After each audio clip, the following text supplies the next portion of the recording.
Tertúlia. Meu boa tarde a todos. Hoje é dia 20 de agosto de 2014, é uma quarta-feira. Nosso verbete é o de número 3.120. Ele tem 5 páginas, 49 elogias e 20 máximos. O tema de hoje a ser debatido é a anorexia decisória, da decidologia. E esse verbete foi redigido pela neoverbetógrafa, professora Marlene Comioto, que é brasileira, natural de Caçador, Santa Catarina, graduada em Serviço Social, especialista em Ciências da Educação.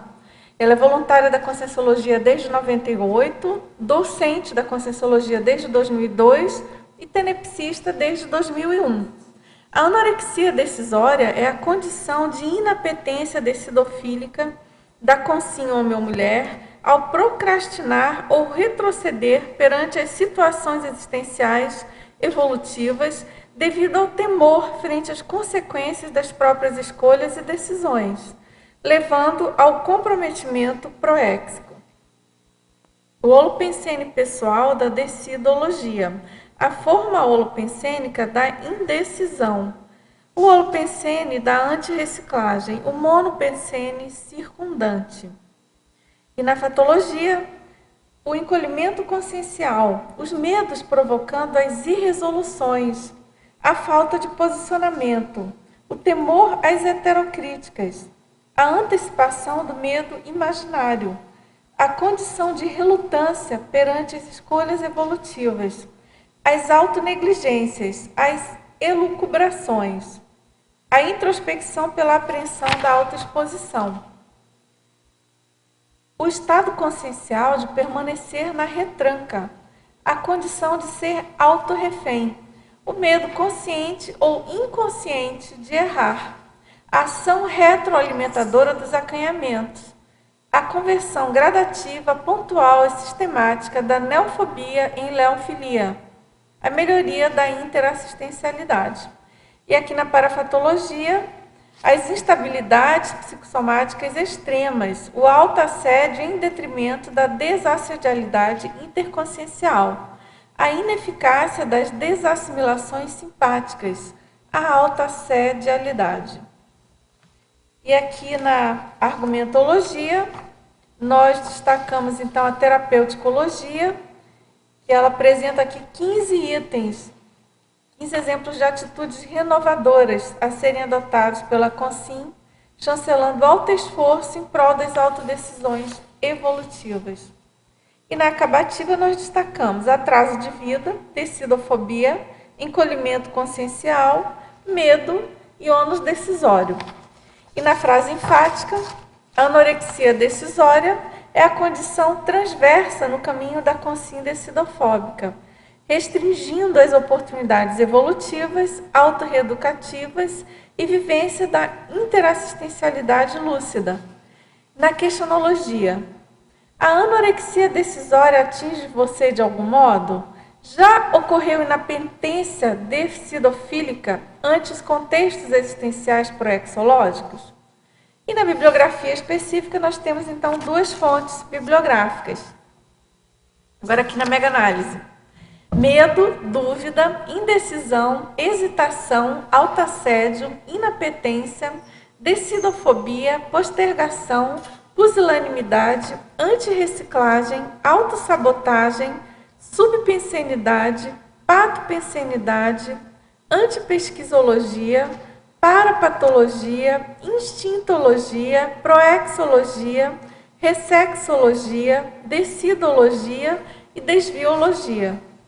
Lembrando que essa mega-análise ela é feita pela equipe de mega-análise da Enciclosapiens, que é a Marilene Raganinha, Pilar Alegre, que está aqui presente, e a Socorro Frazão. Agora a gente tem já algumas perguntas, mas antes eu gostaria de fazer um convite aqui, lembrar, principalmente aquelas pessoas que moram em São Paulo ou próximo, que a Bienal inicia no dia 22, não é? Depois de amanhã, portanto, não é isso? E então a gente citou aqui alguns lançamentos e alguns eventos da Conscienciologia, e hoje eu quero chamar a atenção de mais alguns, né? Então, nessa Bienal vai ter o stand, que é uma parceria IPC Editares, mas todas as ICs vão participar. Então, tanto tem a apresentação das ICs, quanto lançamento de livros e eventos de mesas redondas, debates, enfim, palestras em geral, com os lançamentos dos autores, das revistas da Conscienciologia. Então, é um evento muito importante da gente prestigiar tanto as pessoas que não conhecem, porque justamente a abordagem ali é para público aberto, e para as pessoas que já conscienciólogas, né, já estudiosas da Conscienciologia, é interessante também dar uma passada, prestigiar e, enfim, ajudar no que for preciso. E, claro, prestigiar o pessoal que está lançando os novos livros, tá certo? Então, por exemplo, no dia 23, das 11 às 12, a gente vai ter o lançamento e mesa de debate do Manual da Consciência Cobaia, dos autores João Paulo Costa e Daiane Roça.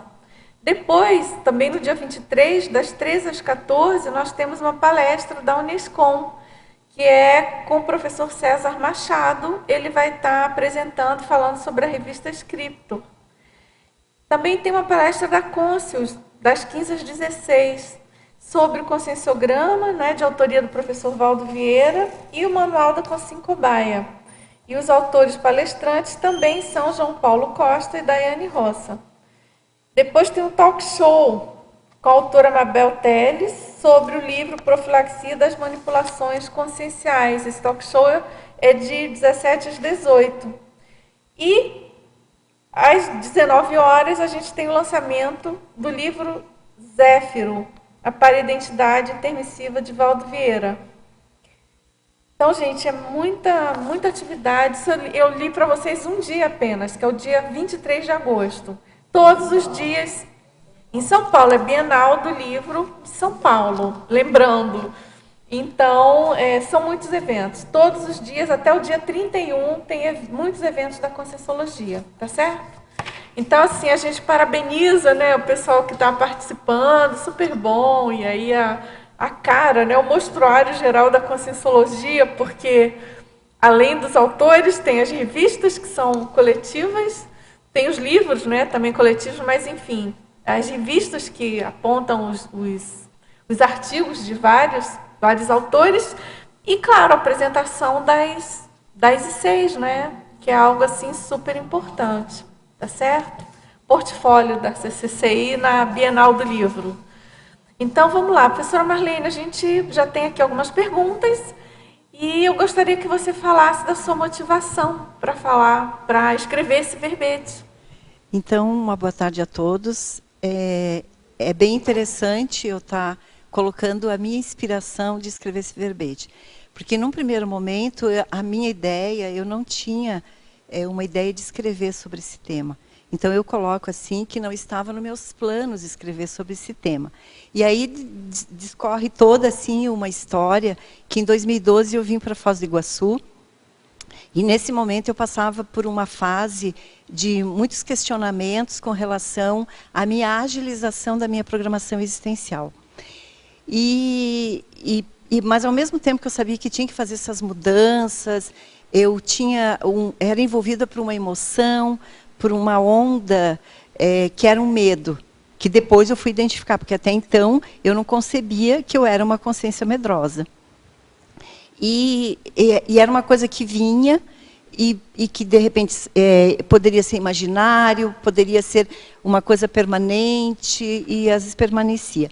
E nesse dia, no café da manhã, eu encontrei uma grande amiga e nós conversamos. Disse, eu gostaria de conversar, estou me sentindo assim. E aí, num determinado momento, ela olha para mim e diz assim, Marlene, você tem medo de quê? Quando ela disse aquilo, primeiro que me levou a uma autorreflexão, e segundo que eu pensei, eu já fiz um holopensene meu, construí um pensamento imediato e disse assim, eu, Marlene, não tenho medo de nada. Mas eu decidi ir no holociclo. E aí, quando eu cheguei lá no holociclo, eu disse, não, eu vou fazer leituras e vou para o holociclo. Chegando lá, tem aquelas mesas. Você entra, daí tem as mesas onde tem as pastas do cosmograma. E eu fiquei ali, trabalhei um pouco com minhas energias e olhei para as pastas e, de repente, todos os nomes sumiram e a pasta de cosmograma que mais se alentou para mim foi a pasta de medos.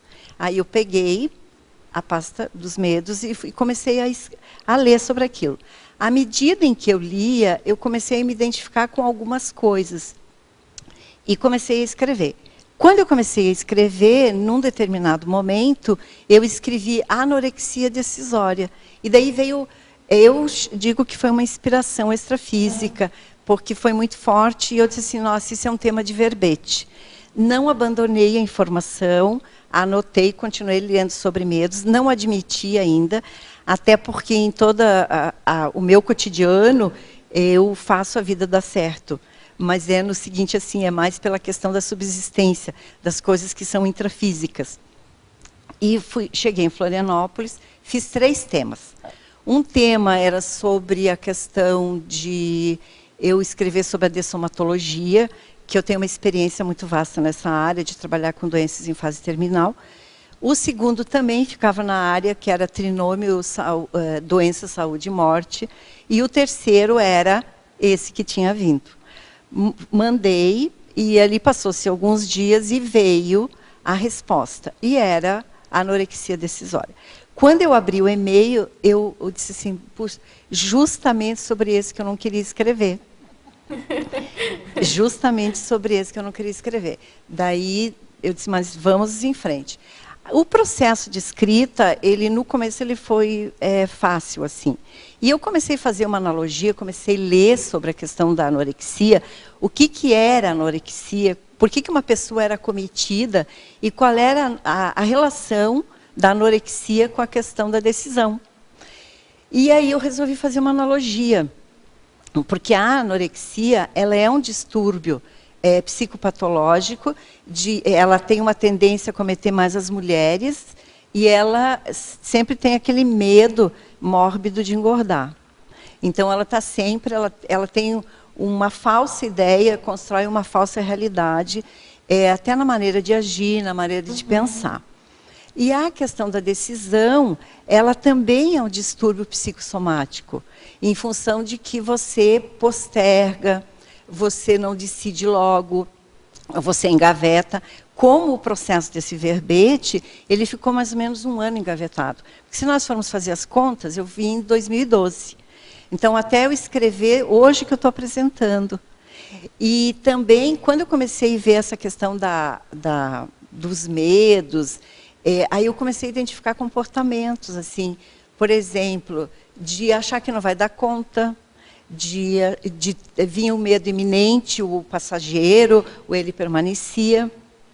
E eu comecei a fazer uma retrospectiva da minha vida e eu vi que em alguns momentos teve muitas coisas que eu engavetei. E aí foi que eu realmente comecei a construir o verbete, fiz essa analogia e, para mim, na minha opinião, a questão da anorexia decisória, ela é uma condição transversa na questão evolutiva. A consciência fica na contramão. Ela até faz, mas ela demora. É interessante, porque esse tema é muito forte. Esse título eu acho muito impactante. O título é bastante forte. Né? E essa questão da decisão, né? Aí, claro que você deve ter estudado, visto isso, mas realmente é alguma coisa que perpassa todo o processo, por exemplo, dos problemas de vontade. Né? Então, tudo tem, todo o processo da vontade, aquele ciclo, né? Tem o problema da decisão. Então, se você tem um problema, é o que você colocou, se você tem um problema de anorexia decisória, isso vai estar transversalmente atrapalhando todas as suas manifestações. Né? E até você coloca isso antes, né? Já puxa aquele freio de mão, né? Até porque, na minha análise também, a questão da anorexia, na questão da decisão, ela tem a questão pensênica envolvida ali. E você daí muda uma realidade, tu distorce aquela realidade com relação a esse desvio, a essa falta de não assumir, esse medo de não dar conta. E aí você tem que ir na raiz. Na raiz, realmente, fazer uma autopesquisa para ver onde é que está e daí submeter, assim, fazer uma autoexposição, apresentar, enfim, né, fazer um striptease consciencial aí e assumir mesmo que eu, por exemplo, aí eu acabei assumindo de que realmente eu era uma consciência medrosa. Bacana, dá um bom título de livro, não é? E é um tema que eu acho bem denso, assim, bem importante aí. Quem sabe, né? Quem sabe, quem sabe. Bom, vamos lá. A verbetógrafa, professora Marlene, em Pensenologia, na página 40, primeira linha. Quais são as suas dicas para quem já vem com a forma holopensênica da indecisão multiexistencial? Então, essa questão, às vezes a gente não concebe que você tem essa forma holopensênica da indecisão. Porque tem algumas situações na vida, no nosso cotidiano, em que você tem que decidir. Tem situações que elas são mais simples, mais corriqueiras, mais do teu dia a dia. Desde você, a que horas você vai acordar de manhã, até você decidir por escrever um verbete, fazer um livro, né, como acabamos de falar, ou mesmo você saber o horário que você vai levantar. Enfim, o nosso dia a dia ele é permeado pela questão de você tomar decisão.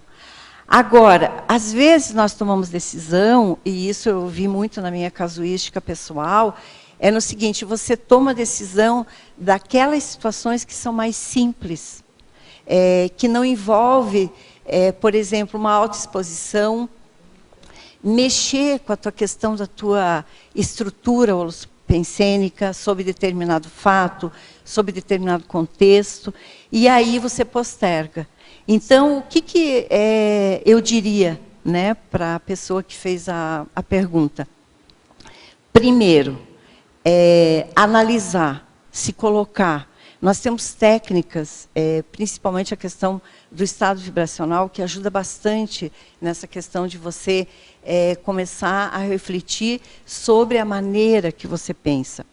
Uma outra coisa, tu pode fazer cosmograma, que ajuda bastante.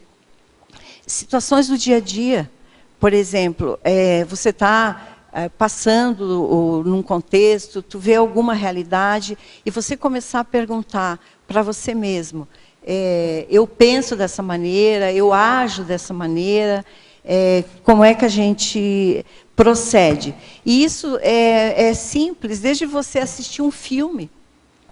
Você pode começar a pensar de que maneira eu agiria, como é que eu penso a esse respeito.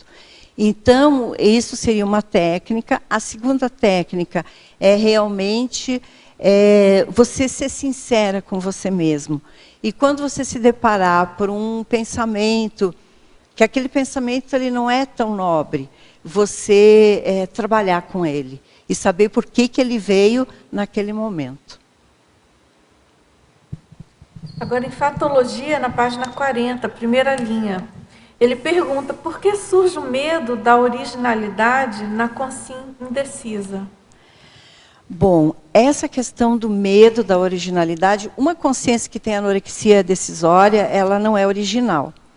Por quê? Porque a consciência, ela fica cautelosa demais, ela pensa demais, ela pondera demais, ela fica muito preocupada com a questão da sua autoimagem, do que as pessoas vão pensar se ela colocar alguma coisa e aquela frase não estiver completa, ou aquele pensamento, ele não ser o melhor pensamento construído. Então, a pessoa ela vai perdendo a originalidade dela. Então, porque se nós formos fazer uma análise, hoje nós temos mais de 7 bilhões de consciências planetárias. Se nós formos olhar para cada uma, de cada uma dessas consciências, nós vamos ver que cada uma consciência é diferente da outra. Então, não só a questão do biofísico, mas a maneira de interpretar o mundo, a maneira de ver as coisas, a maneira de sentir, a maneira de amar. Então, uma é diferente da outra.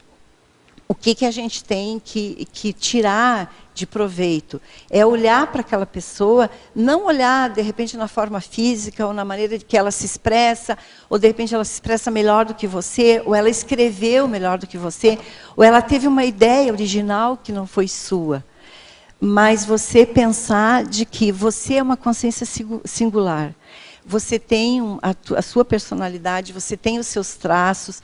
Identificar o que eu tenho de mais forte. O que eu uso no meu cotidiano para fazer a vida dar certo. E aí você começa a ser mais autêntico, você ser mais original no seu dia a dia. E não copiar as outras pessoas, não achar que, de repente, uma palavra emitida é mais bonita do que a sua, mas você ser autêntico. E à medida em que nós fazemos essa questão da autoexposição, nós nos tornamos mais originais. Porque você vai... as consciências são únicas. São únicas. É interessante esse contraponto, né? Claro, enquanto você está focado nos outros, na opinião dos outros e nos modelos externos, você perde a sua originalidade. Né? E dentro da originalidade também, agora você me fez lembrar um outro viés, que é a questão de que, às vezes, você segue determinados modelos. Por exemplo, se nós formos ver no nosso dia a dia, nós somos, todos os dias, recebemos enxurradas de informação a respeito de qual é o corpo mais ideal no nosso dia a dia, né? Como é que é a postura, como é que tu vai se vestir, como é que tu vai sentar, do que é politicamente correto. Então, se você realmente entrar, você aprofundar, você, por exemplo, não dar um basta na questão da anorexia, ali decisória, você realmente, tu vai ficar uma consciência água morna, né? Então você não vai deixar aflorar, você não vai deixar vir à tona todo esse teu potencial que você tem. Você sabe que eu lembrei, não tem muito, não é diretamente, mas eu lembrei agora, foi uma cena tão engraçada. Isso não acontece aqui na CCC e eu tomo um susto às vezes você fica desconectado dessa realidade.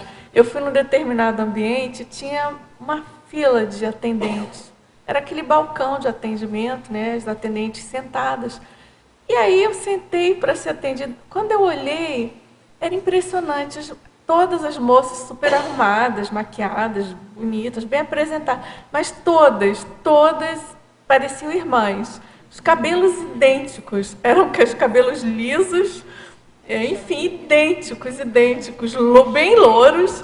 E eu olhei assim, nossa, mas que coisa engraçada. Porque é bem essa coisa de você deixar de se manifestar pelo que você é, no sentido mais profundo, né? E realmente ir da onda, né? E aí, para a pessoa anoréxica, nesse sentido, esse tipo de postura só deve acirrar, não é isso? Eu vejo que é um problema bem sério, né? Porque você fica muito... Até no meu verbete, em um determinado momento, eu falo da questão de você ser auto-refém. O que é ser auto-refém? Você não é refém de ninguém, você é refém de você mesmo.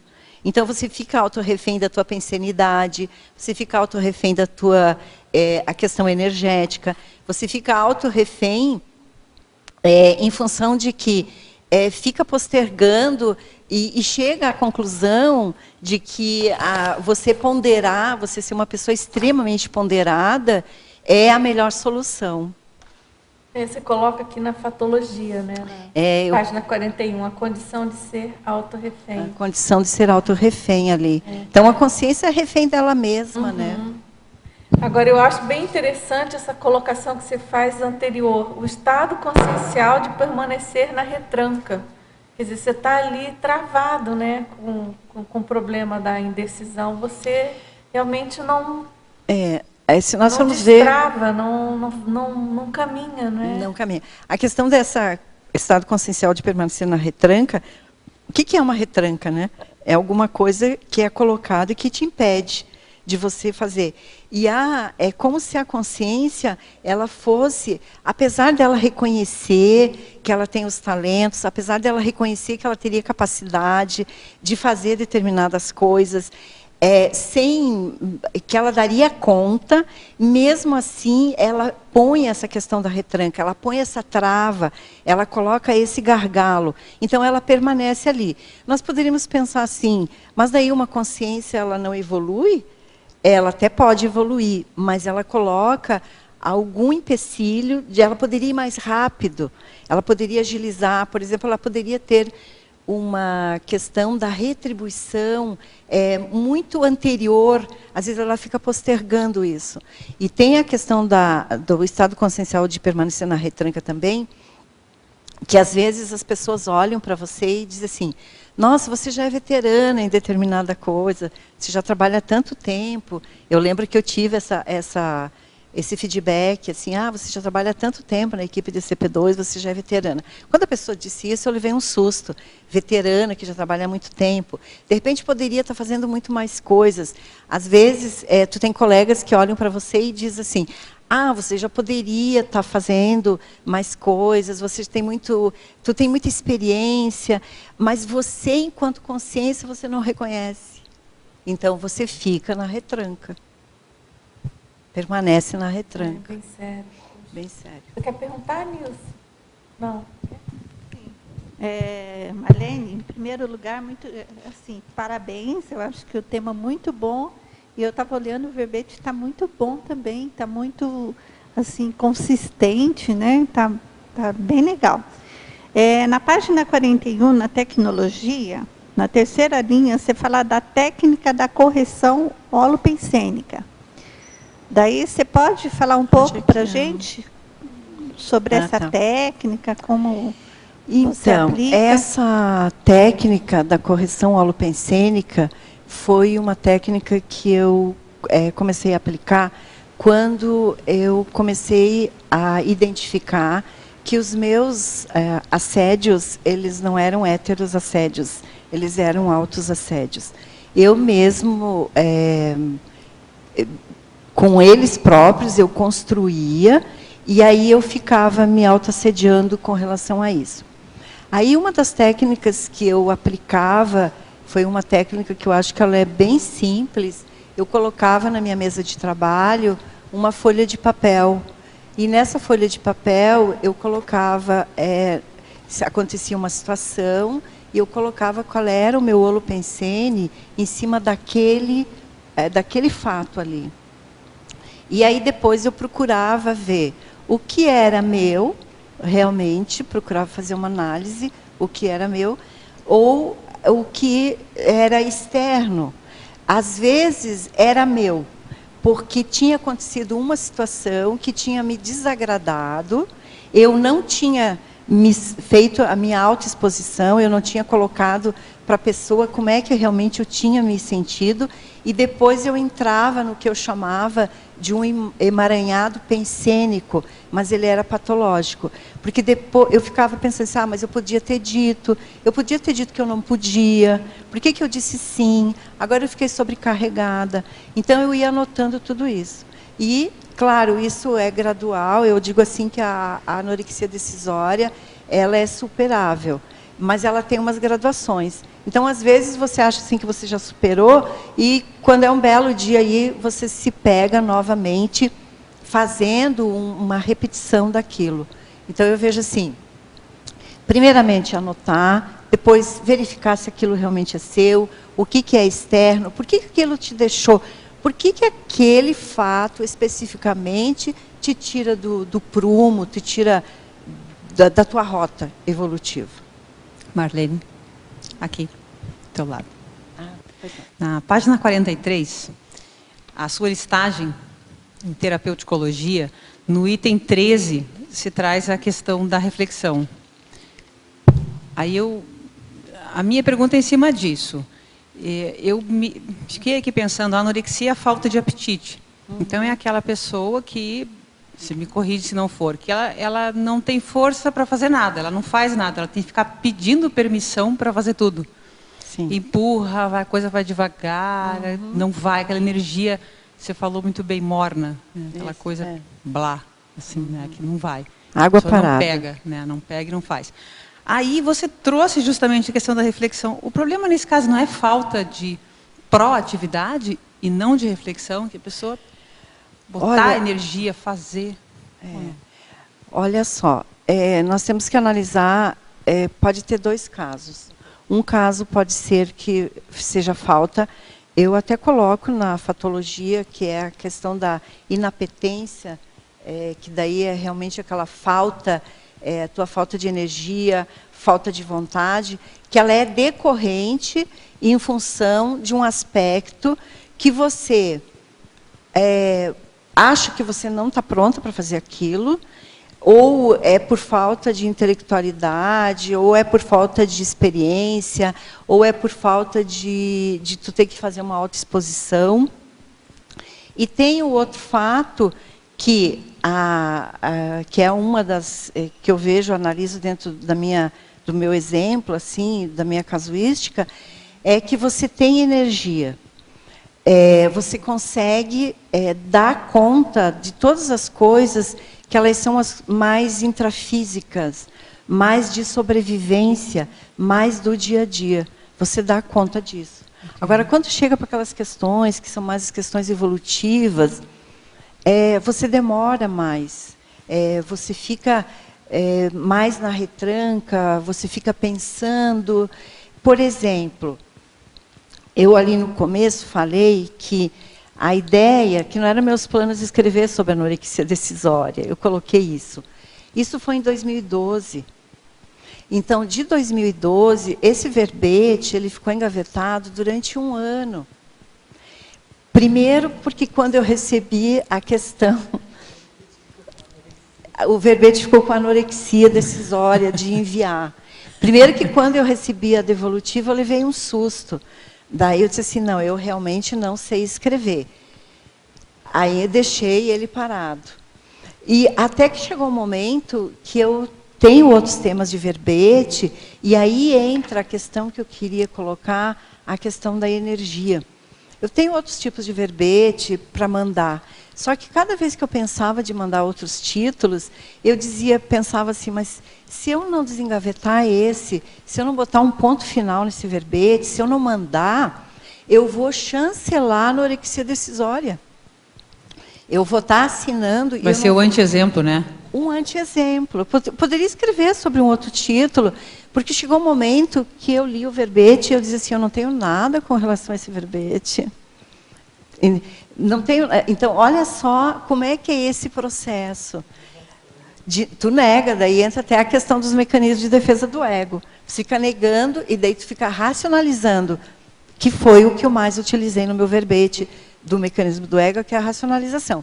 Então, não está bem escrito, eu não sei como é que eu vou apresentar, se me fizerem perguntas e se eu não souber responder. Então, você tem que vir destituída de qualquer performance holossomática de impacto. Você vem sem se preocupar, você vem que provavelmente o que está escrito aqui vai servir para alguém, Claro. né? Vai ajudar para alguém. Nesse sentido da reflexão agora.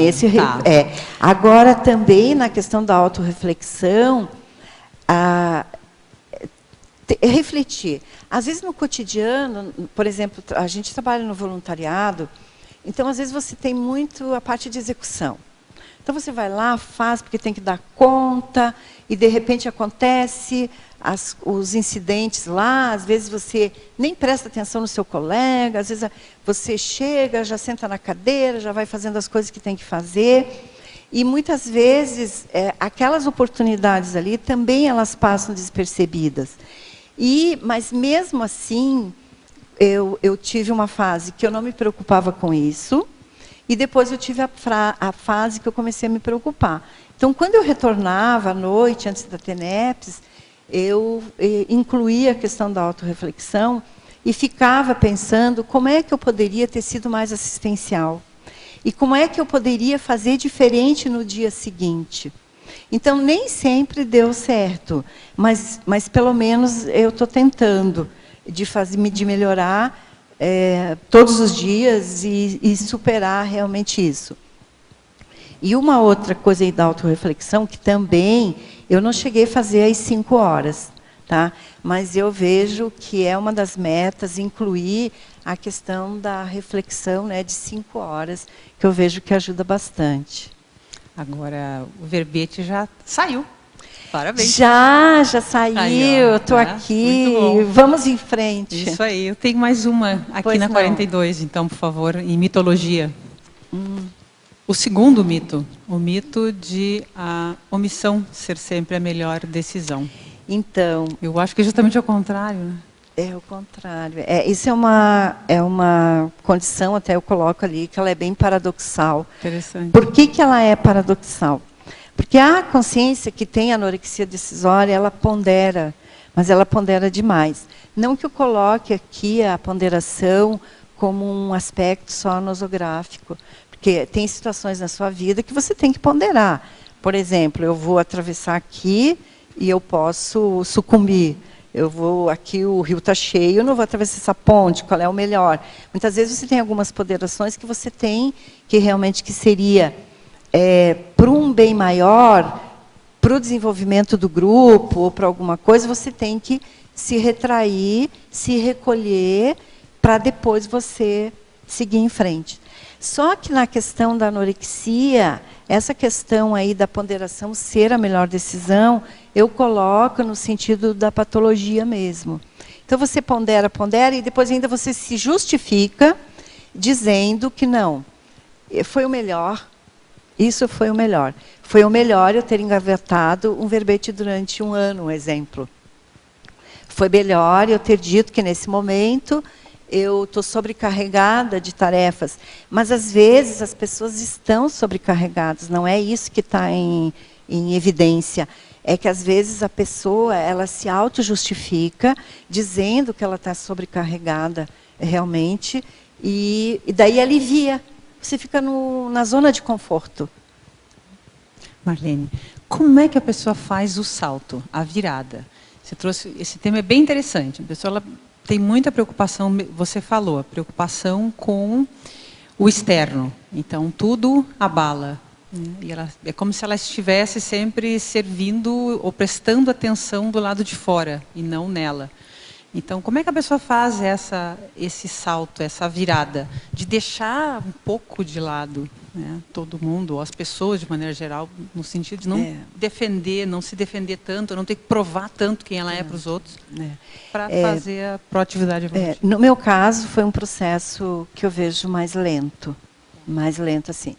Mas chega um momento em que a consciência ela não se satura mais.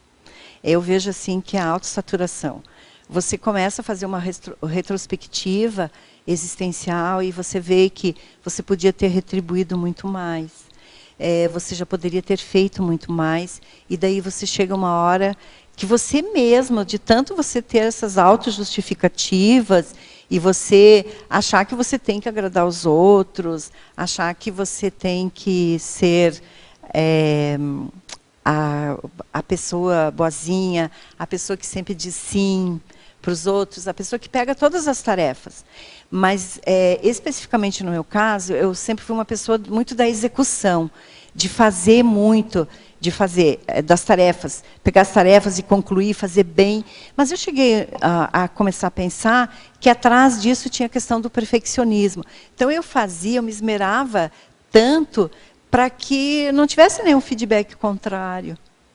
Porque era muito mais cômodo, porque se eu recebesse um feedback contrário, eu ia entrar no ciclo holopensênico do autoassédio, de pensar assim, puxa, mas eu trabalhei tanto em cima disso, eu fiz tudo isso, eu deixei algum lazer para trás, e ainda eu recebi aí uma devolutiva, que não é uma devolutiva positiva. Então, eu vejo assim, tem pessoas que vão conseguir fazer isso, de repente, muito mais rápido. Porque elas são mais agressivas, elas têm mais isso na personalidade, no temperamento. Aí tem pessoas que vão mais devagar. mas eu vejo que chega um momento de que a consciência, ela mesma dá um basta.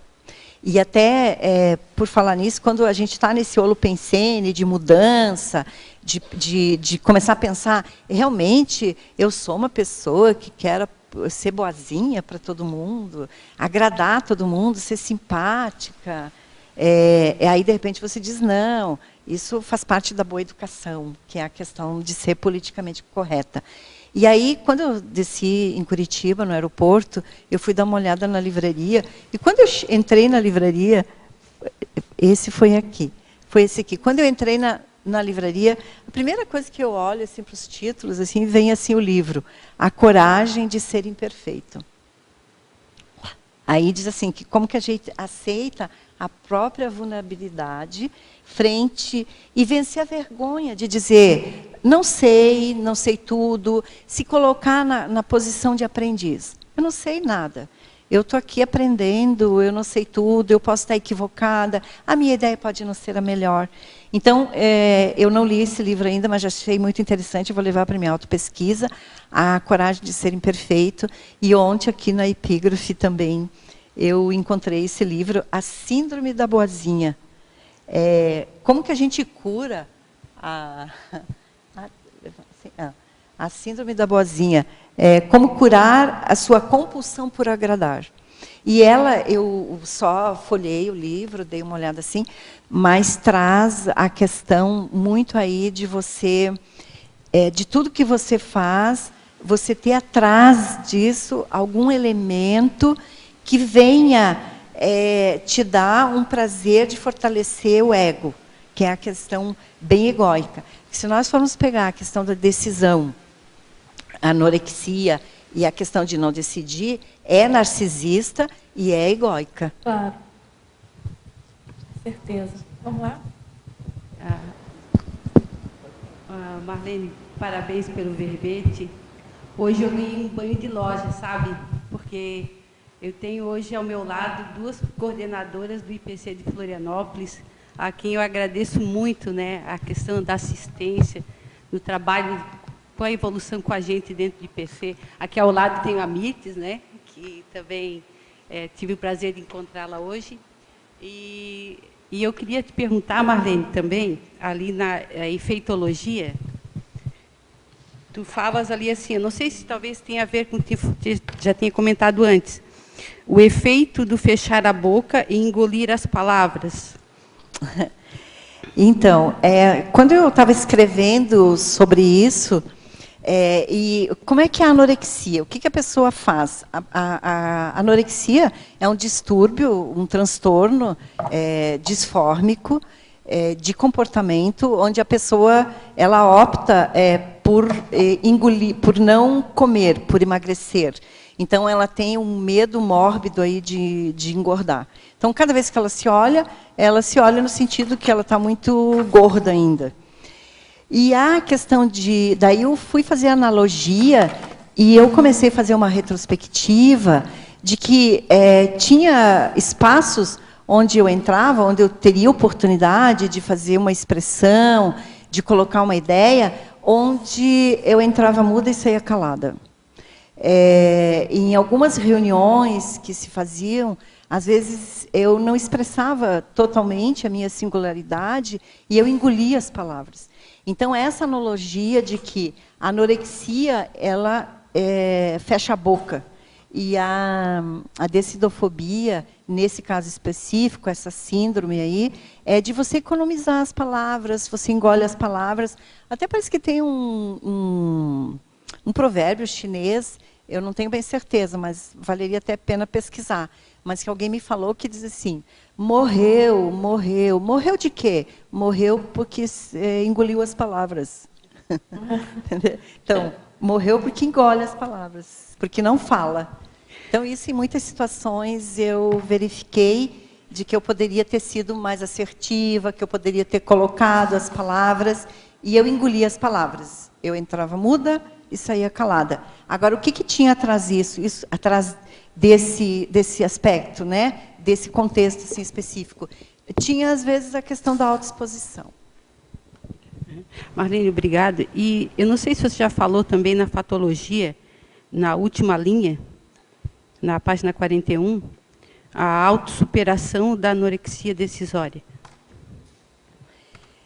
Então, a autossuperação da anorexia decisória, ela vai requerer, primeiro que ela é um grande desafio para a consciência que se identifica com alguns traços da anorexia.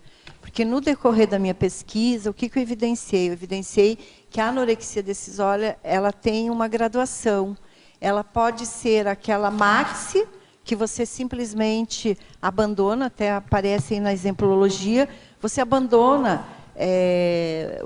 tudo, você abandona a sua programação existencial. Então, e ela pode ser uma mini, que você... são pequenas coisas. Agora, independente desse grau aí, dessa graduação, a autossuperação da anorexia decisória, ela vai requerer da consciência muita coragem, muito desafio. Ela vai ter que fazer o ponto de virada, e esse ponto de virada requer uma nova rota evolutiva. Ela tem que estabelecer um mega foco evolutivo, mas não é aquele mega foco distorcido, como se você quisesse olhar o sol de frente sem óculos escuros, ou você olhasse para alguma coisa com a lente do teu óculos quebrada. Então, aí você tem essa visão distorcida. Requer mesmo uma questão de autodesafio, autoexposição, você admitir mesmo que você tem isso, mas que isso não é demérito. O que eu vejo que o maior problema é quando a consciência ela identifica alguma coisa nela e ela acha que aquilo, ela perde o valor dela enquanto consciência. Então, aquela... E que o professor Valdo sempre fala aí nas tertúlias e tal, a gente vê os colegas da gente colocando assim, tenho isso e estou trabalhando para superar. Mas não sou isso. A consciência é muito mais do que isso, né? Marlene, aqui. Muito obrigada. Ladies first. Depois você vai. Eu tenho duas questões para você. A primeira, na fatologia, aqui na página 40. No final da primeira linha. Tá? O medo da originalidade. Por que você colocou esse item justamente na fatologia e na anorexia decisória? O que você quer ensinar aí para a gente? A intenção de ter colocado... Quando eu estava escrevendo, eu comecei a pensar, por exemplo, o que é o medo, né? Se nós formos pensar, analisar o que é o medo é um impulso, é uma emoção, e ele nos imobiliza perante a diversos acontecimentos aí da nossa existência. Agora, tem aqueles medos também, que eles são medos que são provenientes da tua sobrevivência, da tua continuidade, até da continuidade da espécie, que tem que realmente tu ter medo de algumas coisas. Agora, quando eu pensei e que eu estava refletindo sobre a questão dos medos, eu vi que uma pessoa que tem uma graduação aí de anorexia decisória, a anorexia decisória, ela está relacionada com a questão da sua autoestima, ela volta muito às questões para o seu ego, para a sua autopreservação, e ela não se expõe, como nós falamos anteriormente, ela fecha a boca, ela economiza as palavras, ela economiza as ações, ela não é original.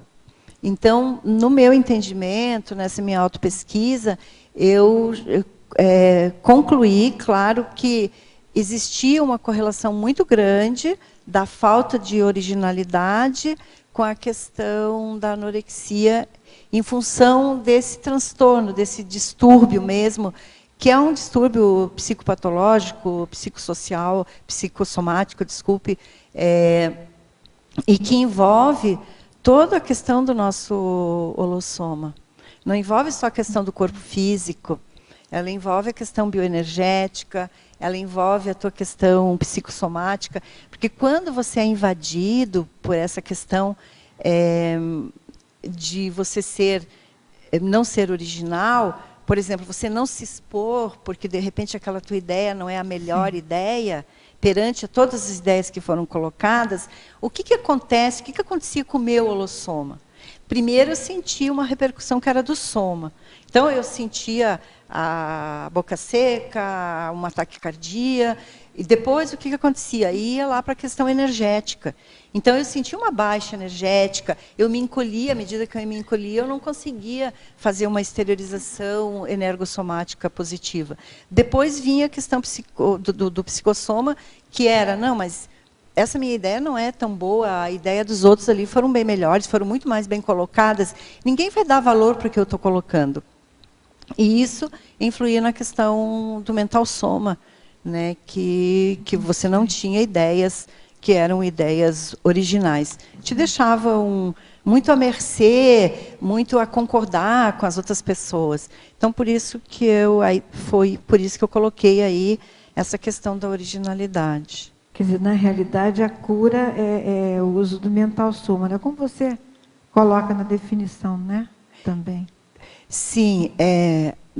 Se você não começar a fazer um investimento na questão mental somática e você buscar. Uma das coisas que eu vejo que está muito relacionada também é a questão, se você tem um medo de exposição, você vai ter que ir lá dizer, eu tenho medo de exposição. Tudo bem. Agora vamos saber, tu tem medo de exposição por quê? Você tem medo de exposição porque você não tem experiência naquele aspecto? Você não tem a intelectualidade suficiente? Você tem problema de associação de ideia? Como é que é isso? Aí você vai ter que realmente pesquisar para você, a tua manifestação, ela fazer a conversão, e que eu coloco ali também, a conversão de você converter isso, converter a neofobia pela neofilia. Você mudar, você transformar isso, mas é pela questão do mental soma, pela questão de você expor, escrever, apresentar, falar sobre isso, sem preocupação com a autoimagem. Vai testando, né, na manifestação. Eu tenho uma segunda questão. Pois não. Na página 41, aqui, na principiologia. É na segunda linha, no final da segunda linha. O princípio pessoal decidofóbico. Estou em dúvida. A gente não tem que estar representando essa possibilidade de estou em dúvida de vez em quando? Por que você botou decidofóbico? Às vezes é assim que a gente tenta, né?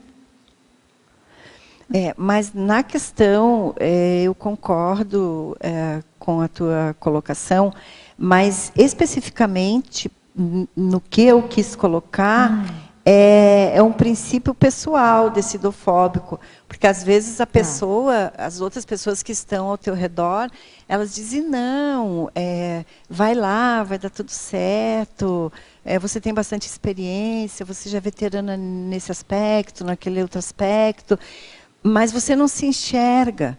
Então, esse processo ele é um processo muito pessoal e ele é intransferível. Então, por isso que eu coloquei ali que o princípio ele é pessoal decidofóbico.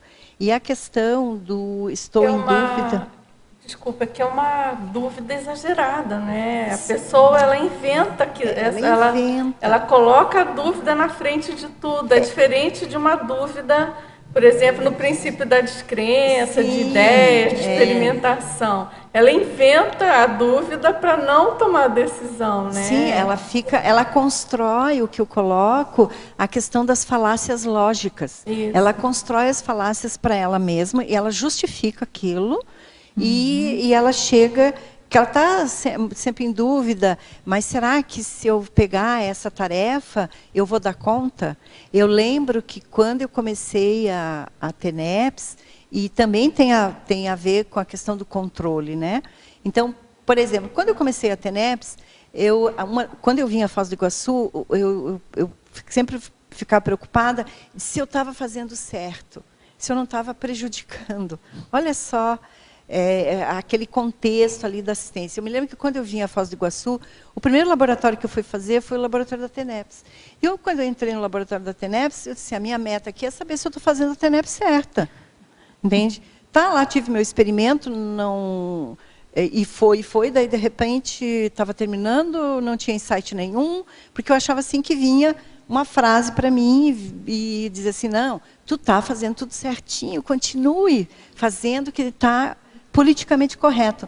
Aí, bem no final, assim, eu disse, poxa, que é? Daí diz assim, vai e faça. Então, o que eu entendi? Que esse processo nosso evolutivo, e para quem se identifica em maior ou menor grau com a questão da decidofobia aí, é assim, a evolução ela é feita passo a passo.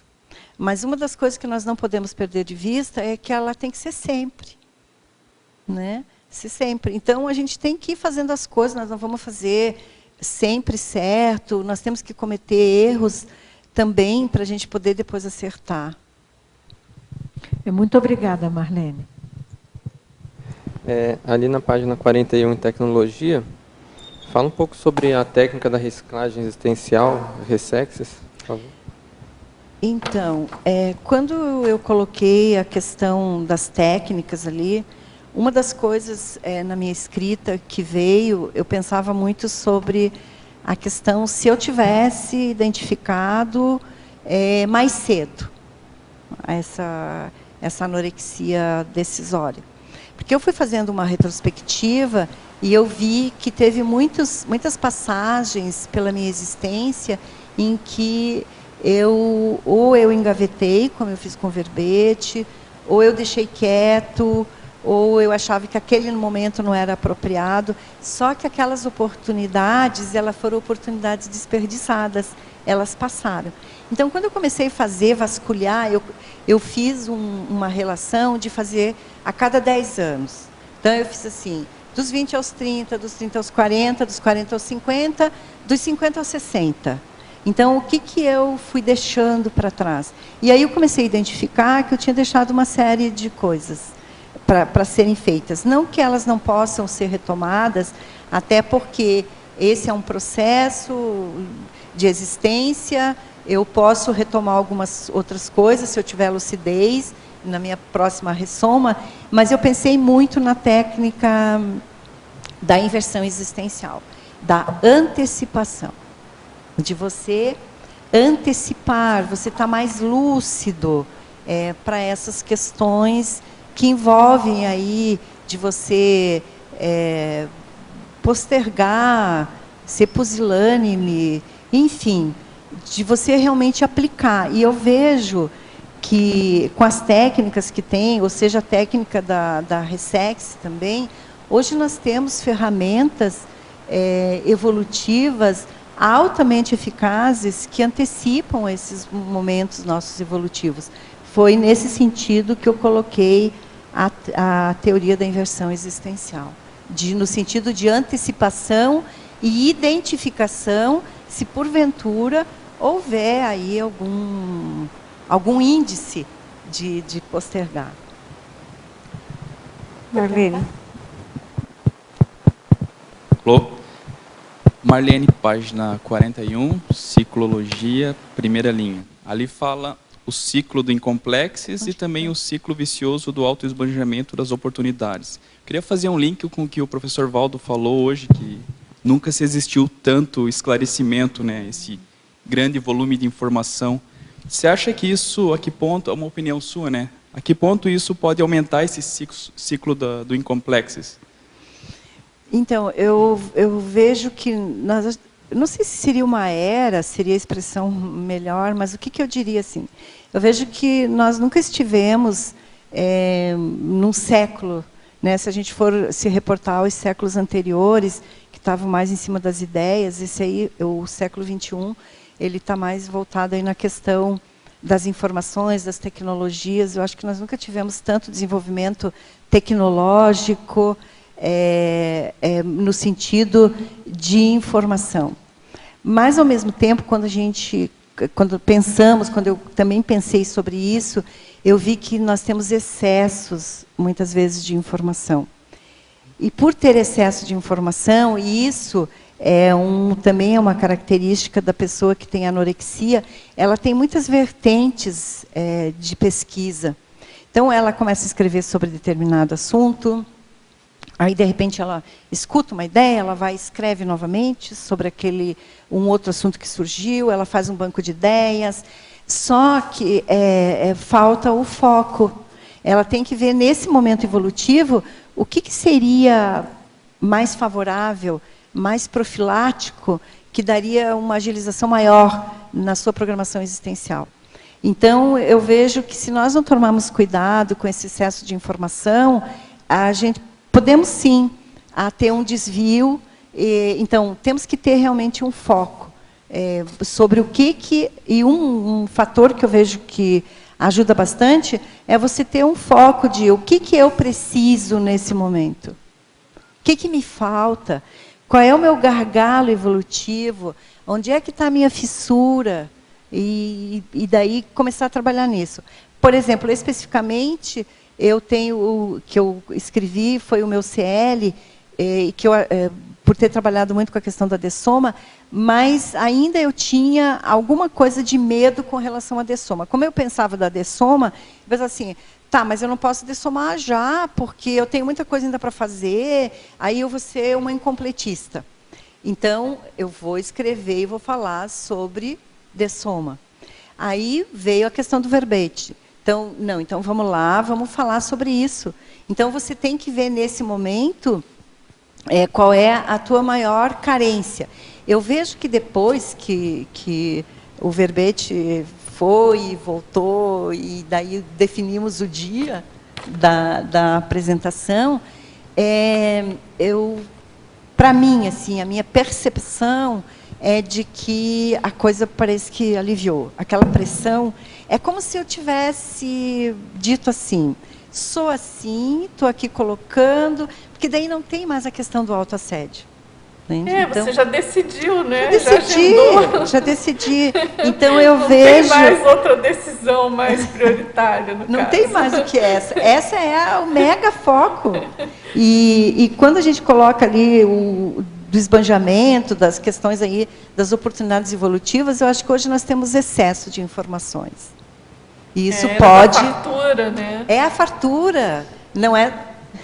É a era da fartura. Você até coloca, claro, a síndrome da dispersão, não é isso? A síndrome da dispersão. Que tem um conjugado aí com a questão da decidofobia, né? A pessoa já cria aquela série de opções e já fica dispersa, é causa e consequência, né? Da decidofobia. Você quer perguntar mais? Não, obrigado. Ok, então Parabéns. vamos lá, gente. Em fatologia, professora, na página 40, a última linha, ele pergunta qual o papel da ação do cérebro proto-reptiliano na anorexia decisória. Então, quando as nossas decisões, e isso também foi uma coisa que eu evidenciei, são mais tomadas a nível do subcérebro abdominal, a consciência tende a errar muito mais. Porque essas decisões, elas são umas decisões que às vezes elas são infrutíferas para a consciência e ela toma muito de imediato. É a mesma questão da consciência que ela acha que ela tem que dar uma resposta sempre. Então, o que ocorre? Ela chega e, às vezes, aquela comunicação dela não é uma comunicação assertiva.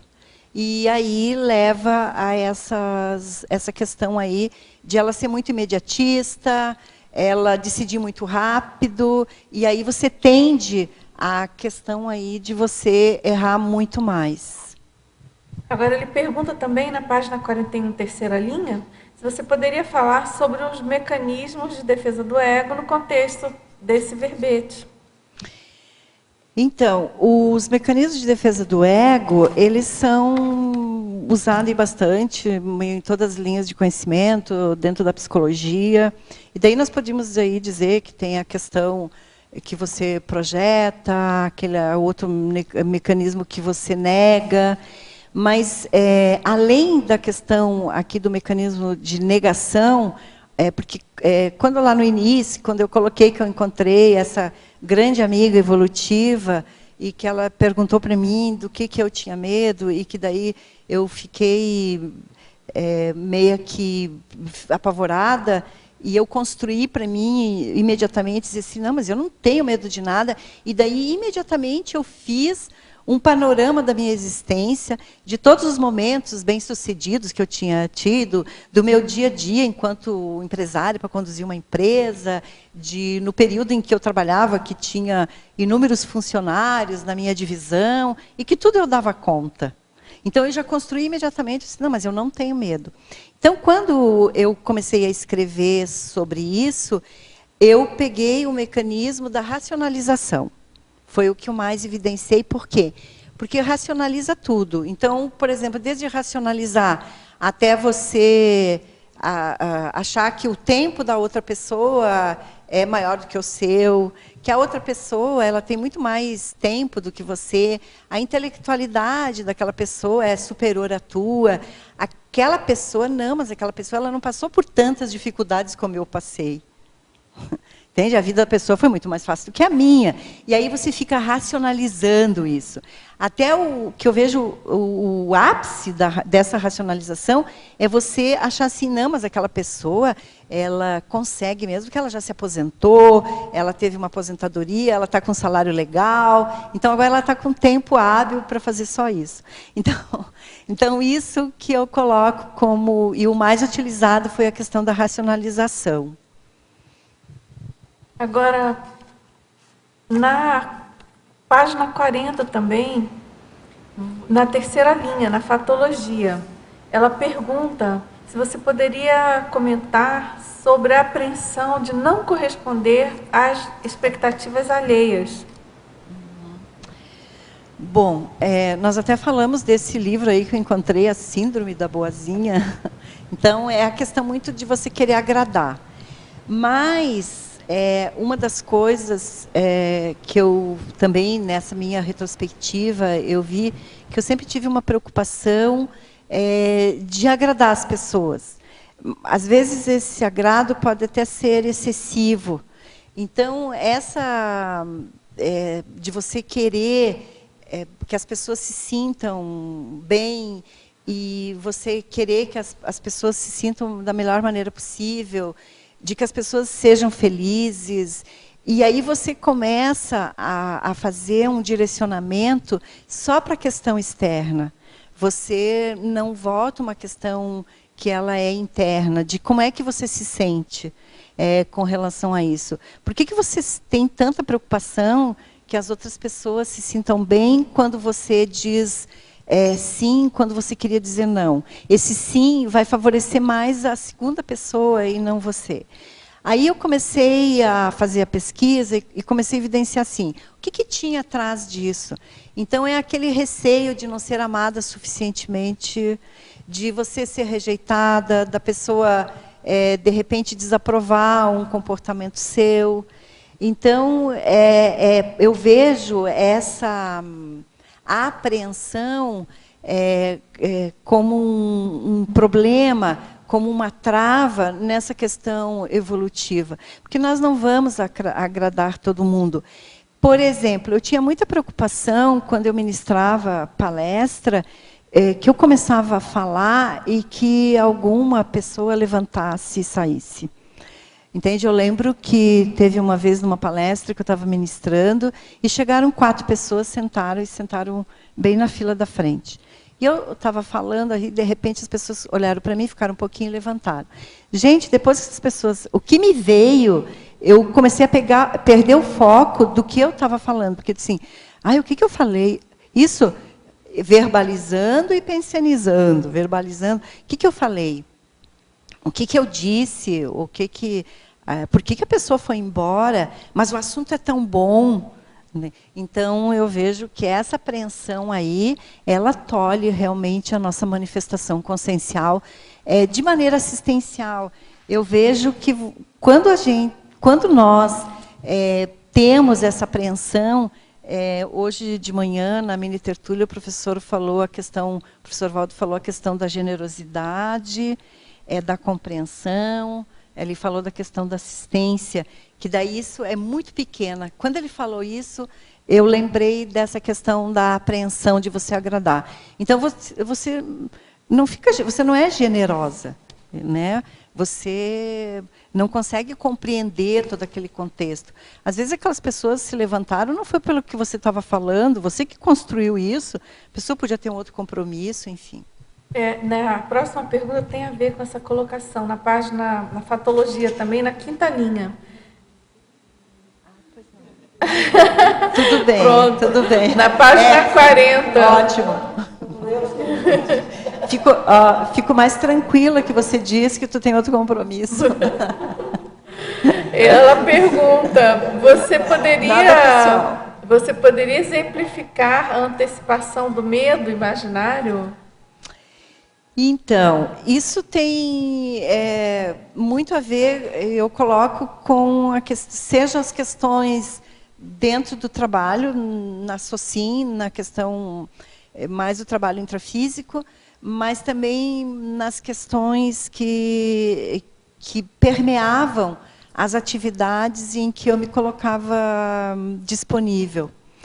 Então, Marlene, você pode ministrar tal curso? Daí, eu imediatamente dizia assim, posso. Mas, ao mesmo tempo que eu verbalizava, eu ficava vinha, às vezes, um medo eminente, às vezes ele era passageiro, às vezes ele era assim, permanente, no sentido de que eu não me achava suficientemente capaz, ou então eu teria que me preparar muito. Então, tem aquela questão que a gente fala bastante, que é do estresse positivo. Então, a maioria, até num determinado tempo, a maioria foi muito em cima de estresse negativo e com aquela apreensão. E era tomada, ele vinha como se fosse do nada. Depois, até na minha autopesquisa, eu fiquei pensando assim, nossa, quem será que eu alimento todos os dias, energeticamente, com essa minha pensenidade, né? Que são as companhias extrafísicas, que de repente se valiam. Eu até projetada extrafisicamente, tinha uns acontecimentos que eles eram bem recorrentes, que só depois passou bastante tempo que eu entendi que aquela pessoa que se aproximava de mim, ela era uma consciência energívora. Ela vinha com uma sedução, ela vinha com uma imagem, e daí, de repente, eu ficava envolvida naquilo. Até que chegou um momento em que eu disse assim, não, mas espera lá. E quando eu comecei a ter condições de exteriorizar as energias para ela, aí ela se transformava. Daí eu vi quem era ela. E daí eu disse, você não me assusta mais. Entendeu? Então, tem essa questão aí, que daí mescla tudo, né? Claro. Questão. Tem uma pergunta aqui também sobre autovitimização, se você poderia falar sobre isso. Bom, a anorexia decisória, ela está ligada com a questão da autovitimização. Porque a autovitimização, primeiro que ela pega bastante a questão do teu psicossoma. Então, é como se você, quando você sente, até foi nessa pergunta aí anterior, que a pessoa falou de não dar conta do receio, é como se a pessoa, ela sentisse uma autopiedade dela mesma. Então, ela constrói para ela algumas justificativas e ela se faz um processo de autovitimização, até com relação ao que nós já falamos anteriormente, de você olha para a pessoa e daí você diz, não, mas o universo daquela pessoa é diferente do meu, olha assim o que eu tive que dar conta, olha aí o meu processo, já desde muito cedo ser colocada em situações existenciais na qual você tinha que dar conta mesmo, ser arrimo de família muito cedo. Então aí você começa, em vez de você enxergar aquele lado positivo de aquelas situações te ajudaram, te fortaleceram, você desenvolveu traços, você vê aquelas situações como situações que você era uma vítima naquele contexto ali. Agora, professora Marlene, na Codigologia, página 41, último código, a autorrevisão do Código de Prioridades Evolutivas. Você poderia ampliar e exemplificar?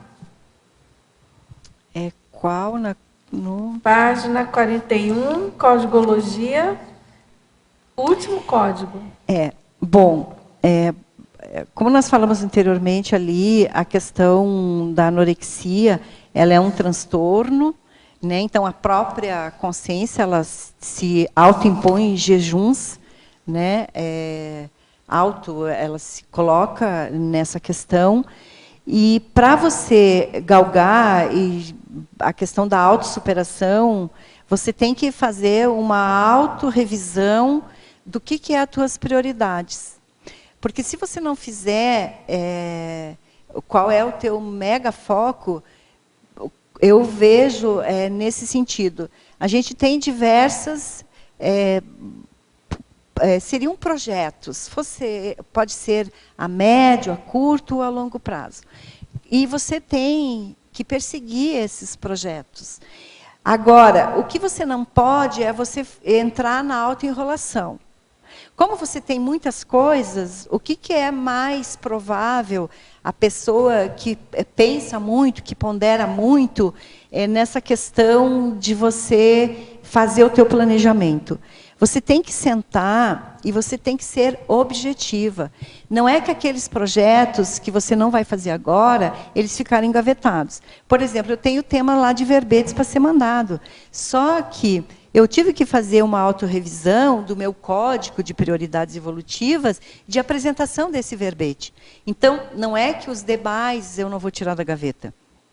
Mas, nesse momento, é isso que tem que ser feito. Então, cada um, eu vejo que ajuda bastante, é começar a pensar, nesse meu momento, qual é o meu mega foco? O meu mega foco é eu escrever o meu curso livre? O meu mega foco é eu iniciar a minha TENEPS? O meu mega foco é eu me tornar um docente da Conscienciologia? Ou o meu mega foco é eu me tornar um voluntário da Conscienciologia? Então, é você focar. Porque à medida em que nós conseguimos fazer essa autorrevisão, e também essa autorrevisão, ela vai ser diferente, né, para cada consciência, cada um vai ter a sua necessidade evolutiva de momento. Mas é fundamental rever qual é o mega foco e não perder ele de vista.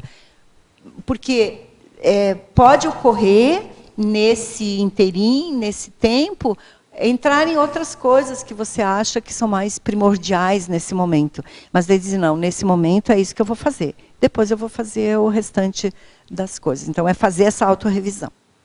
Muito bem. Agora, na fatologia também, página 40, final da 8ª linha.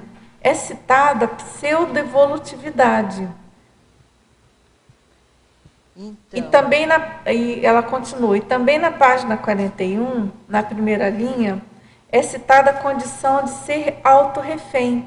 Você poderia ampliar e fazer uma correlação entre os dois itens, pseudoevolutividade e autorrefém? Então, a questão da pseudoevolutividade, ela também acomete essa questão da anorexia decisória.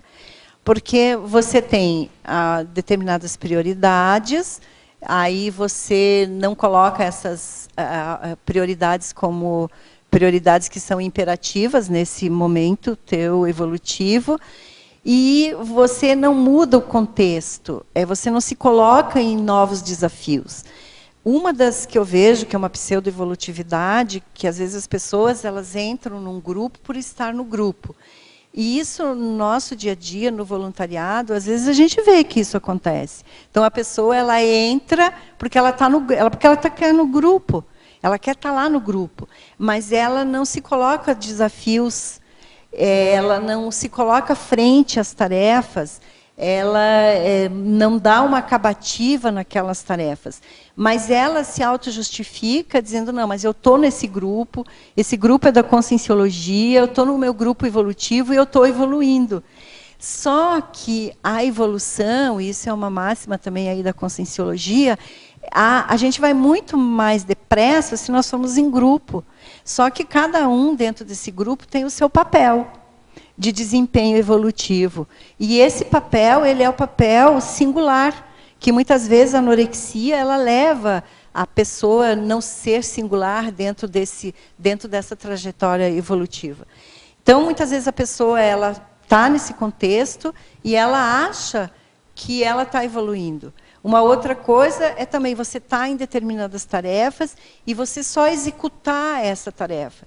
Então, por exemplo, eu estou à frente de um mega projeto, vamos pensar assim, vamos colocar assim, de um curso de campo de ECP2. Então, você está lá na equipe e tal. Eu estou nesse projeto, eu faço parte, mas se eu não tiver um envolvimento, se eu não tiver a minha condição, o meu desprendimento, se eu não me colocar ali como uma pessoa eficaz naquilo, eu vou também ter uma pseudo-evolutividade. Porque eu vou deduzir para mim que eu estou avançando, mas eu não estou.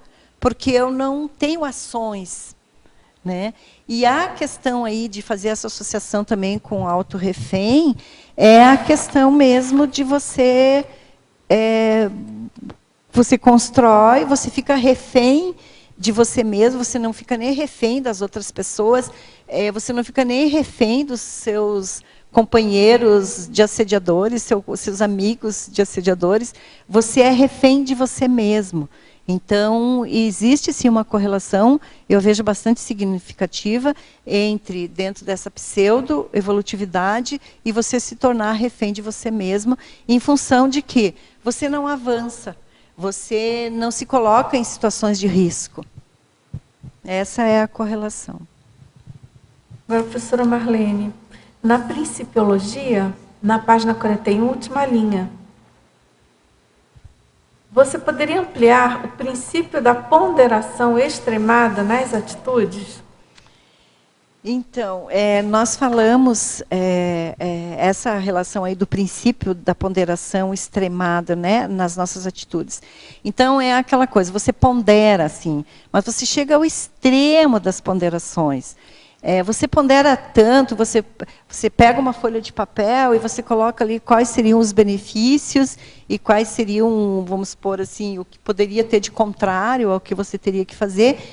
Você tem um número muito maior do que seriam os teus benefícios, te levariam a um crescimento aí evolutivo, mas ainda você diz, não, nesse meu momento evolutivo, ele é o meu momento de não poder estar fazendo isso. Então, você pondera no extremo. Quando você parte para exercer esse princípio, que é o princípio da ponderação extremada, ou a ponderação excessiva, na questão das nossas atitudes, nós caímos na decidofobia. Daí é o que você chancela mesmo para o processo decidofóbico. Você cai mesmo nessa questão. Agora, tem uma pergunta sobre a questão do perfeccionismo.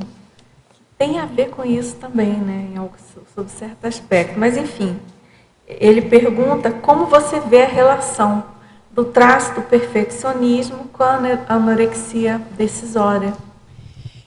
Eu vejo que o perfeccionismo e a anorexia decisória, elas andam de mão dadas, andam juntinhas.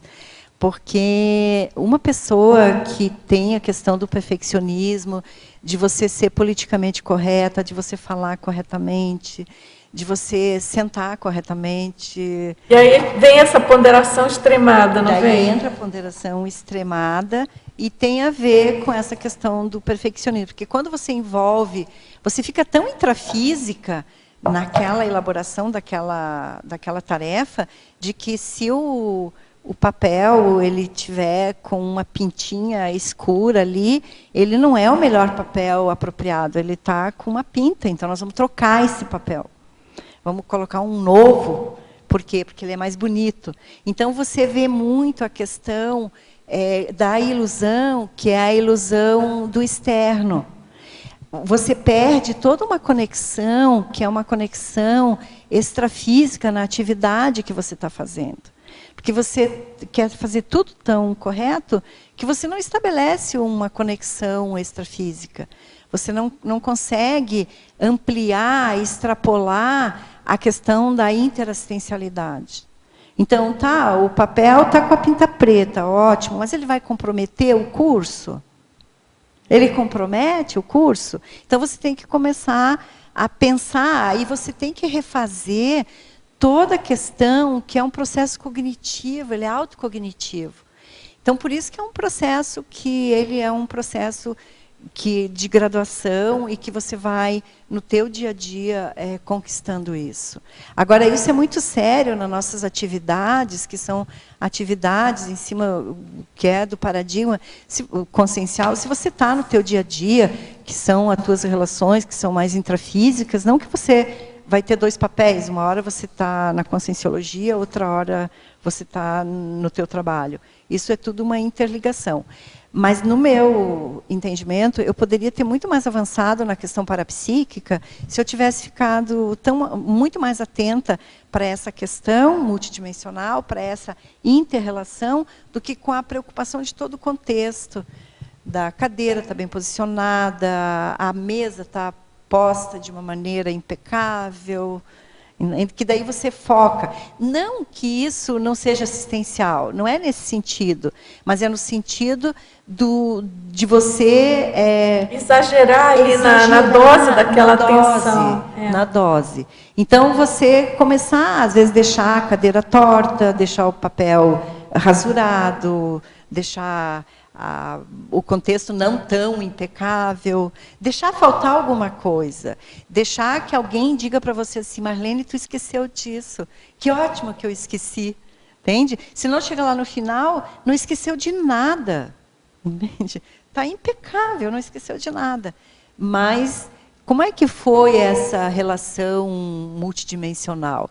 Como é que foi o teu amparo de função? Se conseguiu uma conexão, o que você aprendeu?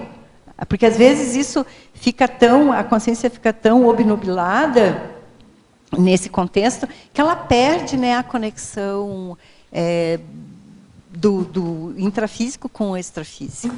E perde as oportunidades, desperdiça mais uma oportunidade evolutiva. Claro. Agora, esse mesmo teletertuliano, ele mandou sugestões de algumas correções e a gente agradece, a gente já tinha visto, foi na trinomiologia, na terapeuticologia, e ele faz uma pequena sugestão de inserção de um artigo definido na frase enfática, mas não chega a ser um erro da maneira que se encontra, é que não cabe, a frase enfática ela tem que obedecer ali o espaço com aquele tamanho de letra. E não existe verbete perfeito. Não existe verbete perfeito. Então a gente abriu mão desse artigo, que não chega a ser um erro, né? Olha só. Foi aceitável. Não, olha só que experiência. Nós observamos. Durante a revisão. Perante a revisão, passou alguma coisa. Nós conversamos a esse respeito e tu vê assim, como é oportuno isso para o contexto do verbete. Exatamente. Ele não veio perfeitamente acabado. Ele tem algumas coisas para serem ainda ajustadas, eu diria. Né? Mas isso é bastante positivo. Não, é muito positivo e é comum. E é muito pouca coisa que tem, nossa. Mínimos erros. Mas, enfim, faz parte. Não existe verbete perfeito, é isso mesmo que a professora Eliana colocou. Agora, na proverbiologia, página 40. Você poderia comentar o provérbio, se pensa que pode ou pensa que não pode, você tem toda a razão? Quando eu coloquei foram colocados 2 provérbios, e na minha autopesquisa, de pensar se tinha alguma coisa já escrito sobre isso, o que eu poderia estar agregando. Um dia eu acordei de manhã, não com o provérbio todo pronto, porque depois eu fui pesquisar, só que existe esse provérbio, eu li esse provérbio da maneira como ele está colocado aqui no verbete, só que não tinha, por exemplo, assim, de quem era a frase. Mas, mesmo assim, eu coloquei ele, porque um dia eu acordei, provavelmente, eu não lembro o que foi que aconteceu, e aí eu comecei a fazer uma retrospectiva da noite, e daí vinha muito para mim assim, tudo que você pensa, você tem toda a razão. Daí eu pensei assim, tá, tudo que eu penso tenho toda a razão. Aí eu comecei a refletir o seguinte, que era uma questão da minha consciencialidade, da minha intraconsciencialidade. Por quê? Porque eu tinha recebido feedbacks com relação às minhas atuações positivas, de experiências, mas mesmo assim eu achava que eu não era boa o suficiente. Então, quando eu daí prossegui a pesquisa no mesmo dia, e daí, de repente, lá digitei alguma coisa e veio esse provérbio. Se pensa que pode ou pensa que não pode, você tem toda a razão. Então, é aquela situação de que quando você olha para uma consciência, você vê a consciência pronta. Você vê a consciência com traços, você vê a consciência que às vezes diz, mas ele teve um curso intermissivo aí recente, um curso intermissivo onde provavelmente teve disciplinas bem correlacionadas com o século atual. Não é um curso intermissivo que eu sempre admiti assim, mas acho que o meu foi muito rápido, assim, deve ter sido aqueles cursos de finais de semana. Supletivo. Eu não tinha, tem uns assim, bem rápido, daí até eu brincava assim, pensava, dizia assim, o meu foi daqueles tipos, antigamente, no meu tempo, tinha a questão da valita, então tinha os cursos de finais de semana que você aprendia receitas e usava o liquidificador valita. E daí dizia assim, o meu acho que foi daquele final de semana da valita, que chega lá e aprende tudo muito rápido e vai. Então, daí eu comecei a dizer, não, você pensa, então você tem toda a razão, não adianta mais ficar vamos supor assim, perder tempo contigo. Se você pensa que você é assim mesmo. Usa o liquidificador ali, cursinho valita de final de semana. Você pode discorrer sobre o retrocesso existencial? Bom, essa questão do retrocesso, a consciência que ela tem, anorexia decisória, ela tem um retrocesso. Ela refaz muito o caminho de volta, que eu chamo. Por quê? Porque quando você faz essa retrospectiva e você vê que, em função de algum aspecto que está dentro da anorexia, ou por não agradar, ou por ter inapetência, ou por ter uma apatia, ou por você se preocupar demasiadamente aí com a tua performance, de que você vai ter que falar corretamente, você refaz o caminho de volta, porque você perde as oportunidades. Então, uma das coisas que eu diria, né, e que colocaria com relação, até pela minha experiência, é procurar, no dia a dia, trabalhar essas questões e não deixar as pendências. Você vai ter oportunidade, não é que a consciência não vai ter oportunidade de fazer como dizer assim, ou pedir desculpas, ou fazer uma correção de rota. Só que você pode diminuir esse espaço de tempo. Então, você procurar fazer menos retrocessos. Começar, que eu sempre digo, então vamos começar, Marlene, então vamos fazer começo, meio e fim. Vamos dar uma acabativa.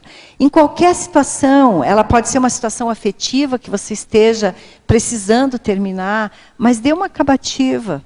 Não deixe as coisas por não dita. Se tu tem que dar um retorno de um e-mail, de algum posicionamento, faça isso, coloque para a pessoa. Se você tem que dar uma resposta para alguma pessoa, você chama aquela pessoa e diz, olha, realmente, eu fui totalmente inadequada com você, eu peço desculpas. Ou se você acha que aquela pessoa foi inadequada com você também, não fique pensionando sobre ela. Porque você, de uma maneira ou de outra, em algum momento, vai ter um novo encontro, você vai ter que fazer esse caminho de volta. Então, já vamos evitar a questão do retrocesso.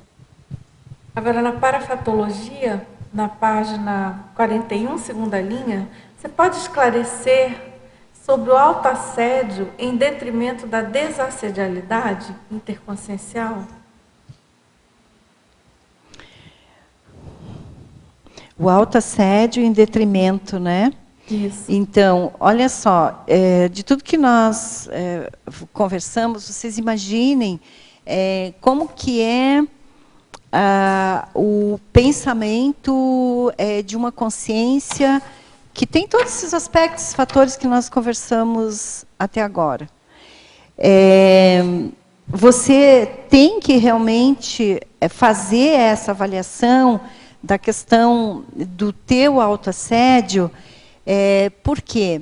Porque nós trabalhamos com a questão da unidade do Pensene, né? Que é o pensamento, sentimento e energia. Então, eu posso verbalizar, como eu não posso verbalizar. Por exemplo, eu posso me encolher, eu posso querer não tomar determinada decisão. Mas, se nós formos pensar no que envolve tudo isso, de que você, muitas vezes, as consciências, sejam elas intrafísicas ou extrafísicas, elas ficam aguardando um posicionamento seu. Né? Elas ficam aguardando. Há o respeito, existe o respeito, mas existe aquela condição aí de que você se resguarda, você fica não verbalizando, mas você fica pensando. Então, você faz a opção mesmo pela questão do teu autoassédio. O que tem que se buscar é sempre a questão do desassédio, e esse desassédio é mental somático. Você tem, por exemplo, ficou muito complicado a situação, eu lembro que eu tinha algumas situações de que, quando eu estava escrevendo, estava mandando algum artigo, e que eu tinha que falar muito das minhas reciclagens, do que eu tinha feito, eu chegava num momento em que eu tinha que desligar o computador, eu desligava o computador, porque se eu continuasse ali, eu ia fazer um processo de autocorrupção. Porque a minha preocupação era de eu estar colocando aquilo e as pessoas iam ficar sabendo de que eu tinha aquele traço. Então, muitas vezes eu desligava o computador, aí eu ia dar uma volta na quadra, às vezes eu tomava um banho, trabalhava bastante as minhas energias, para quê? Para começar a fazer essa conversão do autodesassédio, né? Ali de você parar com isso e você prosseguir de uma maneira mais profilática. Agora, em Maniologia, na página 42, ela pergunta como se libertar da mania de pato-pensenizar. Eu vejo que registrando, né? Tu tem que registrar, tem que estar com um bloquinho, com uma caneta, um papel na mão e registrar. Isso é diuturno. Todos os dias. Muito esforço, né? E com muito esforço, porque, de uma maneira geral, nós fazemos uma imagem da nossa pessoa. E se nós formos vasculhar bem introspectivamente, não é confortável você ter pato-pensenes, né? Então, você tem que registrar isso, saber em que momento isso ocorreu, por que ocorreu e de que maneira você vai conseguir reverter isso. Agora, eu vejo que não é um processo muito simples. Ele realmente vai exigir a coragem de você admitir, como aquele livro que nós falamos ali, a coragem de você ser imperfeito, né? E de você assumir isso. Uhum. Agora, a professora Marlene, ela, enquadrei-me em cada item da fatologia, principalmente na página 40, sexta linha, que fala das perdas de oportunidades. Você poderia comentar o que podemos fazer para não perder as oportunidades que aparecem diariamente?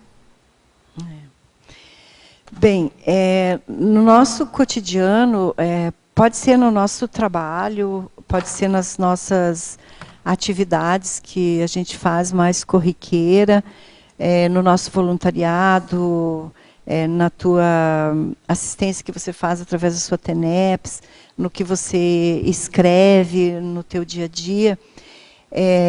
Essa questão de não perder essas oportunidades é você conseguir identificar que oportunidades são essas. E o que essas oportunidades elas vão trazer, quais são os benefícios dessas oportunidades para o teu desenvolvimento intraconsciencial, para o teu desenvolvimento evolutivo, para você não perder esse compasso, esse segmento aí na tua rota evolutiva. E, além disso, também a questão de você não perder o teu foco, o teu mega foco. O que eu preciso identificar realmente? O que eu preciso? Eu preciso hoje ser uma docente ativa dentro da Conscienciologia. Eu preciso ter uma interconexão, uma inter-relação com a equipe de amparadores na TENEPS. O que eu preciso? Eu tenho uma temática do qual eu já tenho uma experiência, eu identifico que essa temática faz parte aí da minha especialidade, é um compromisso meu de curso intermissivo, e que eu tenho que escrever e falar para poder ajudar as outras pessoas. Então, eu vejo que esse é não perder o foco evolutivo. E uma outra coisa que também ajuda bastante é você não se enrolar. A vida, ela é muito atrativa. O nosso dia a dia, ela é muito atrativo. Então, nós temos que realmente estabelecer, por exemplo, ter uma agenda bem calculada, quantas horas eu vou poder estar escrevendo por dia, eu tenho que trabalhar 8 horas, nos intervalos, mas eu vejo que tem que se dedicar, tem que ter dedicação, e eu acho que um dos traços realmente é você ter disciplina. Você tem que continuar, por exemplo, desenvolvendo afetividade, você tendo teus finais de semana, compartilhando com o teu grupo Karma, mas você pode estar fazendo isso, se você tiver uma agenda bem planejada, e continuar e não perder essas megas oportunidades evolutivas. Agora, na Fatologia, na página 41, na quarta linha, de baixo para cima. Ela pergunta quais algumas das imaturidades mantidas em função do processo decisório indelével. Eu acho que a principal foi a questão da vitimização. A vitimização e, por exemplo, de realmente de se sentir, a coitada. Entende? Aquela questão da imaturidade mesmo, de você se tornar uma vítima de você mesma e achar que a vida não está sendo tão boa com você. Boa com você, mas o que será que eu fiz por eu estar passando por esse momento? E também um outro processo aí é de, por exemplo, de quando você olhar para as pessoas, de repente você acha que aquelas pessoas não têm nenhum tipo de problema, que a vida daquela pessoa é um mar de rosas, mas é olhar e de saber que cada pessoa ela vai ter um quanto de alguma dificuldade a ser superada. E isso faz parte da existência. Porque quando nós fizermos uma planificação da nossa existência e nós identificarmos de que não tem nada para mudar, nós já dessomamos na incomplexes. Bom, e na Fatologia, na página 41, segunda linha, de baixo para cima, ela pergunta como se dá o autoenfrentamento consciencial. Essa teletertuliana, ela mora na Alemanha. Ela é bem assídua. É ótimo, manda então bastante vamos perguntas. lá. Essa questão do autoenfrentamento consciencial, eu vejo que é um dos maiores desafios. Porque na medida em que você vai, primeiro você faz o teu diagnóstico, né? Você vai lá e daí você identifica o teu traço. Mas aí até identificar o traço e até você tomar resoluções de como é que você vai superar isso, é um outro caminho. Então você tem que identificar, por exemplo, não identifique, assim, não faça um cotejo de muitos traços, porque daí dá uma inapetência, dá uma apatia perante aquilo, porque é muita coisa para arrumar, né? Um desânimo, né? Uma leseira. Então, faz o seguinte, vai colocando quais que são os mais críticos. E aí levanta esse traço, levanta o diagnóstico, e aí vê quais técnicas que você vai usar para poder reverter isso, para converter esse processo. E, de quando em quando, você continua, porque eu vejo que é uma técnica bem básica, simples, continua anotando as tuas manifestações no dia a dia, como é que eu me funciono no meu dia a dia, como é que eu me sinto perante as pessoas e os contextos, e depois retoma. Ela é uma ação que ela tem que ser sempre retroalimentada. E atualizada, né? E atualizada. Isso que você colocou é extremamente importante, porque às vezes a consciência já galgou e ela mesma fez uma reatualização dela mesma, entendeu? Ela ainda continua com aquela forma, né, aquela forma holopensênica do passado, se olhando ainda daquela maneira ali, com demérito. Muito bem, nosso tempo está esgotado. A gente agradece muito a participação da nossa neoverbetógrafa de hoje. Aguardamos aí os próximos verbetes, tá certo? Muito decididos, tá bom? E agradecemos aí a participação de todos os tertulianos e teletertulianos. E eu também agradeço, acho que é uma oportunidade ímpar, assim, de estar aqui, estar expondo isso. Eu fico extremamente agradecida pela oportunidade e também as pessoas que enviaram perguntas. Isso ajuda bastante. Muito obrigada. Ok, beleza. Vamos lá aos nossos anúncios estatísticos. Obrigada a todos. Obrigado. As pontuações da tertúlia de hoje são 19 assinaturas no livro de presença, 15 perguntas presenciais e 18 perguntas respondidas online. Hoje nós temos 2 recados. A Dalva com o painel da África e a Malude com o curso Imersão Parametodológica no Holociclo. Boa tarde a todos. Próximo mês, no período 13 e 14 de setembro, acontecerá aqui no CAEC o evento Painel da África. E esse evento, um dos objetivos é apresentar a possibilidade de treino da pré-intermissiologia no continente africano. Não percam. Aos interessados, podem direcionar-se à recepção do CAEC ou entrar em contato pelo telefone 3525-2652. Obrigada a todos. Boa tarde, tertulianos e teletertulianas. Em nome da Reconsciência, eu venho divulgar o curso Imersão Parametodológica no Holociclo. É o módulo 2. É a definografia, dia 23 e 24 de agosto. O pré-requisito é o módulo 1, cujos objetivos é posicionamento e conexão ao tema de pesquisa.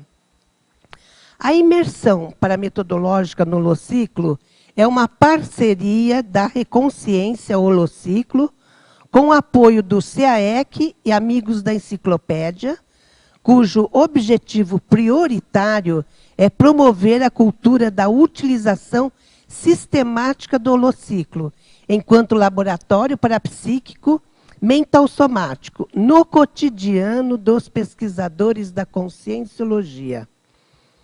Características do evento: imersão grupal no holociclo, com preceptoria parametodológica especializada da equipe de facilitadores interdimensionais de pesquisa da Reconsciência.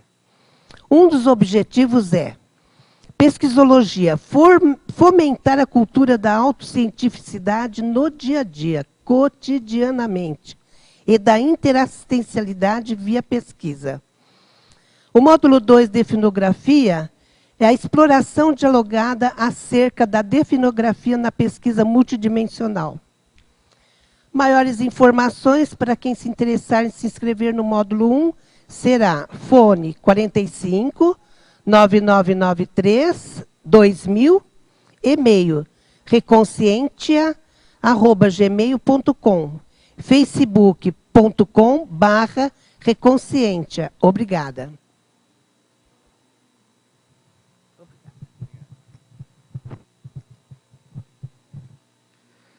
Para amanhã, teremos o verbete Família Nuclear Conscienciológica, especialidade Grupo Carmologia, com a verbetógrafa Juliana Nicolau. Obrigado e boa tarde a todos.